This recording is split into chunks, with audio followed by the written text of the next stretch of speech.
Welcome. Today, we're diving into one of the most profound and transformative philosophical works in Islamic thought, Al-Afsar al-Arba'a, or The Four Journeys, by Mulla Sadra. Imagine a journey, not across cities or continents, but across the very fabric of reality itself. This is not a journey of the body, but of the soul, an ascent from ignorance to enlightenment, from illusion to truth.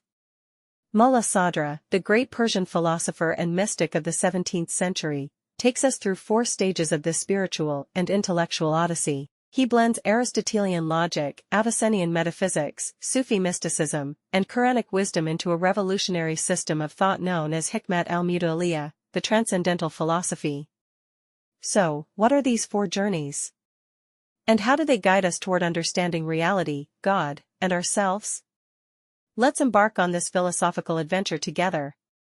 The Four Journeys of the Soul. Mulla Sadra structures his magnum opus around four distinct journeys of the soul, each representing a phase of philosophical and spiritual realization. 1. The journey from creation to God, Min al-Khalq ila al-Haq.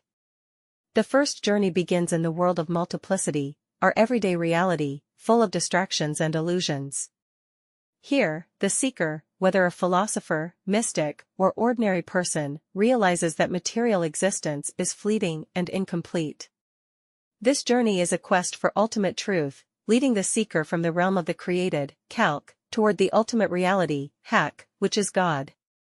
Mulla Sadra argues that this journey requires deep reflection on the nature of being, wujud. Unlike earlier philosophers who saw existence as something static, he proposes that existence is dynamic, fluid, and constantly evolving, a concept known as substantial motion, al-haraka al-jawhariyah. Thus, the first step in the journey is breaking free from the illusions of the material world and setting out in search of absolute truth. 2. The journey within God, fi al-Haq by al-Haq. Now that the seeker has reached an understanding of divine reality, the second journey takes place within God's knowledge itself. At this stage, the traveler no longer sees reality as separate from God, but begins to perceive everything as a manifestation of divine existence. The duality between creator and creation dissolves, and the seeker realizes that true knowledge is not merely intellectual, it is experiential and mystical.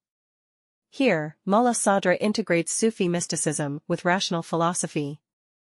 The seeker learns that the universe is a continuous unfolding of divine being, and understanding this requires not just logic but also spiritual intuition, kashf. This is where Mulla Sadra's famous doctrine of the primacy of being, Asalat al-Wujud, becomes crucial.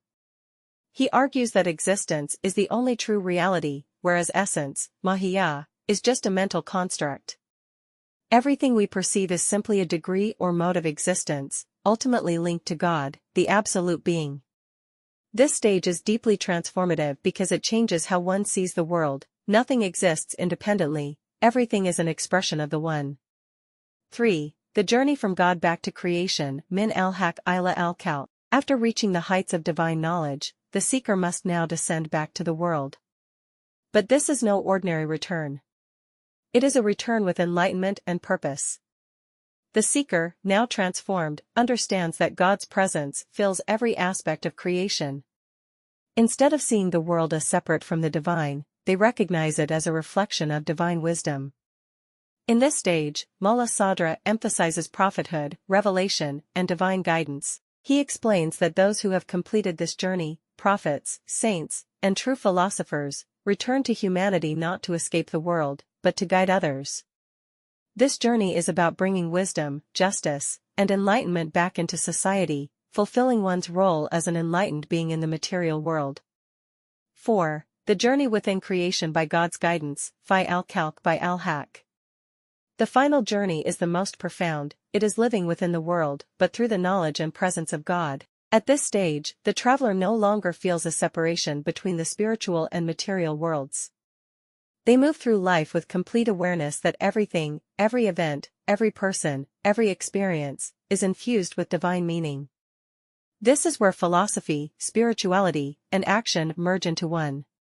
The traveler becomes a true insan kamil, the perfected human, who sees life not as a collection of random events, but as a continuous unfolding of divine reality.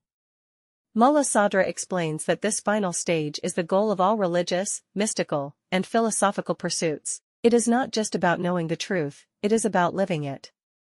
Conclusion: why the Four Journeys still matters today. Mulla Sadra's Four Journeys is more than just an abstract philosophical text, it is a blueprint for spiritual and intellectual transformation. His message is clear: reality is not static. It is in a constant state of motion toward a higher existence. And as human beings, we are part of that journey. By understanding these four journeys, we can start to see our own lives in a new light, not as isolated struggles, but as part of a greater movement toward wisdom, truth, and ultimately, God. If this journey fascinated you, imagine how much more we can explore. If you enjoyed this, don't forget to like, share, and subscribe for more thought-provoking discussions on philosophy and spirituality.